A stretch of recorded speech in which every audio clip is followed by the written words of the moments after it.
Taká malá ukážka, čo budem dneska brúsiť. Mám tu takúto Bachko sekeru.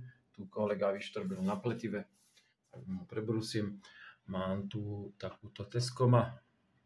Nožík úplne jednoduchý. No to neviem čo riešiť. Prastaré KDS-ko. To má 50-60 rokov. Druhé prastaré KDS-ko. Ďalšie KDS-ko. Mesiarské veľké. Neviem či vykrvovacie nože, alebo tak nejako ich nazývali. Toto je Fiskars nožík, nejaký lacný. Mne sa strašne nepáči, ale určite bol lacný, takže za to peniaze není čo. Tento je fajnový, to je paráda, to je Mikov, ale je strašne zle nabrúsený. Ostrý je, ale na jednej strane má veľkú fazetu, na druhej strane nemá žiadnu fazetu. Tu vylozí papagaj, pravda, že? Tento Gerber, to je normálne strašné s týmito zúbkami, mne sa tie nože nepáčia, keď majú zúbkovanie, ale nevadí. To chce, nech si kúpi. Toto je nejaká Čína za pár euro. 420 nerezovka, to značená. Dobre, ten som už nabrúsol, ten je perfektný.